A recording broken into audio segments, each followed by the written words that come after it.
tous et à toutes et bienvenue chez La Sorcière de la Plaine. La Sorcière de la Plaine, c'est moi, je m'appelle Anna et je suis médium cartomancienne.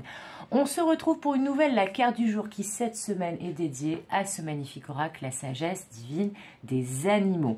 Un grand merci à mes abonnés, les anciens, les nouveaux, les personnes qui commentent, qui likent, qui partagent. N'hésitez pas à mettre un petit pouce vers le haut avant de partir. Cette guidance est générale, donc elle ne parlera pas à tout le monde et tout ne vous parlera pas non plus, mais c'est un tirage intemporel, donc qui fonctionne à partir du moment où vous regardez la vidéo. Si vous souhaitez une guidance privée, vous retrouverez les coordonnées pour me contacter dans le descriptif de cette vidéo. Donc n'hésitez pas, c'est toujours mieux qu'une guidance générale, à me contacter pour une guidance privée. Sans plus attendre, on va aller chercher notre belle carte du jour avec ce magnifique oracle. Donc, qu'est-ce que les guides, qu'est-ce que les cartes ont à nous transmettre comme message d'aujourd'hui? Quel animal nous accompagne? Allez, c'est parti, j'espère que vous allez tous et toutes bien. Alors, eh ben c'est celle-ci. Et c'est la carte du chat.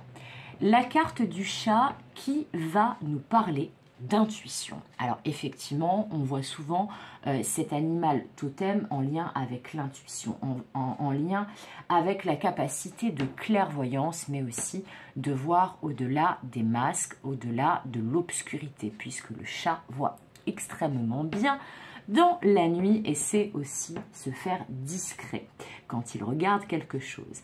Là, avec cette carte, on vous conseille donc de vous fier à votre intuition, mais aussi, comme je viens de le dire, d'essayer d'aller au-delà des apparences.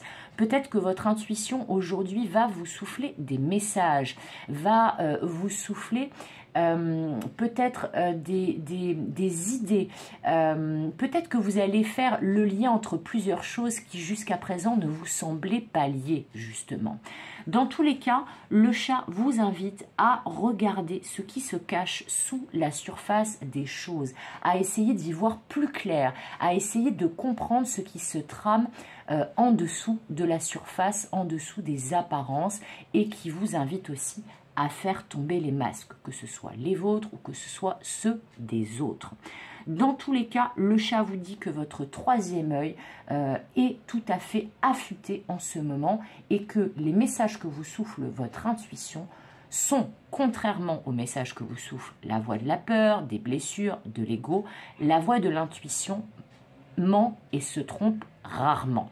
Donc, si vous avez l'intuition de quelque chose et que vous n'êtes pas sûr de qui vous parle, est-ce que c'est la voix de ma blessure, quelle qu'elle soit, est-ce que c'est la voix de mon ego? Posez-vous la question, regardez autour de vous et écoutez profondément votre intuition.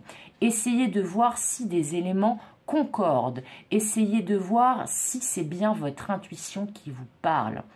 Mais a priori, si une fois que vous avez répondu à cette question, vous êtes certain, certaine que c'est bien votre intuition qui vous parle, eh bien écoutez-la. Car, comme je viens de vous le dire, elle ne ment que très rarement, voire jamais l'intuition. Parfois, on a l'impression que c'est notre intuition alors que c'est autre chose, que c'est une accumulation. Mais quand c'est une véritable intuition, vous savez, je vais faire une analogie un petit peu bizarre, hein, vu la thématique de l'oracle et de la guidance. Mais vous voyez, moi qui suis quand même assez férue de séries, et j'aime beaucoup les thrillers et les séries policières, les histoires de... Enfin voilà, ça me passionne. Eh bien, vous aurez sûrement entendu, si vous aussi vous en avez vu, mais je pense que c'est le cas, des épisodes où des détectives ont des intuitions, ont la conviction profonde de quelque chose, mais n'ont pas encore de preuves. Eh bien, la plupart du temps, cette intuition est juste et permet de résoudre des enquêtes. Eh bien là, c'est un petit peu ça. C'est-à-dire que si vous avez une intuition très forte, mais vous n'êtes pas complètement sûr, cherchez des preuves, cherchez à faire le lien entre les choses, mais pas à tout prix, mais cherchez à voir comment corréler les choses et si votre intuition, votre conviction profonde est juste. Mais si c'est vraiment votre conviction profonde, vous allez le sentir au fond de vos tripes. Vous allez le sentir de manière viscérale. Vous serez sûr de vous. Voilà. Donc, une journée pour écouter son intuition, pour suivre ses idées et pour essayer de regarder et de voir et d'entreapercevoir ce qui se cache derrière les apparences et les choses floues. Voilà, c'est tout pour aujourd'hui. J'espère que ça vous aura plu. Comme d'habitude, je vous dis à demain pour une nouvelle La Carte du jour. Je vous fais des gros bisous, je vous souhaite tout le meilleur et je vous dis à bientôt pour de nouvelles aventures. Bye bye!